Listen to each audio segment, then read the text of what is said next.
Welcome to the TimeControl Online Learning Center. Today we're going to take a look at how to run existing reports in the system. I've logged in as Joe Gardner, who is an administrator in TimeControl, and I've gone to the Reporting tab. Remember that not every tab is available to every user, but in this case Joe has access to the complete system. If we take a look at what kinds of reports are available, there are 4 categories of reports in TimeControl. And this is not the only way to get data out of the system. We can also do that through other formats such as exporting or the drill down analyzer. But in this case, let's take a look at existing reports. So we have posted timesheet reports. These are reports based on timesheet data that has been accepted and approved. We have reports from any of the supporting tables. We have reports of a timesheet image. That's a timesheet the way that it would look when it was the way it was entered, and a missing timesheet report that shows us the list of people whose timesheets have not been either entered at all or have been entered but not yet approved. And so we're looking in the posted timesheet report to get started. You can see that we have a few options here to create our own reports, to create a posted timesheet report. But actually I'm going to create a report straight out of the existing data.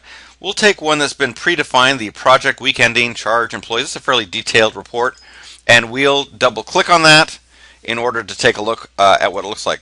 Now, when TimeControl runs a report, it allows you to select a filter. These are filters that have been applied to the timesheet detailed tables, and you can see that we can also have filters that are selected at runtime, such as select a project and select a date. I can select from an existing range of dates, or I can just say show me all of the timesheet data for this report.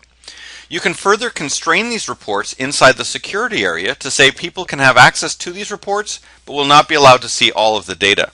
For an example, a department leader might be allowed to see any report in the system, but only for the people within their department.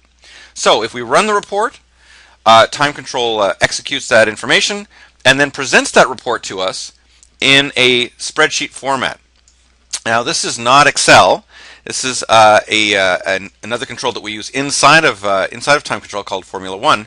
But this is so close to Excel that we can actually make formulas right inside of that to say, well, that's going to be a foreign currency report, and we'll just call that Canadian dollars. And so in that amount of time, we've been able to reformat that report to say, let me reformat the cells to be a currency, and so we take a selection, there we go, and so we've reformatted that report in very short order. While this is not Excel, we can save this information directly as Excel, and this is the most common way that people will save a TimeControl report in Excel to be used for charting or for other purposes later. The other reports, such as the table reports, can show us information that comes straight out of the existing tables. And so we could get a list, for example, of all of the charge codes. And again, we could have a filter, but we won't put one in here. We'll just say, give me the list of all the charge codes. And whoops, there we go. We got a list of all of the possible charge codes that we can select from.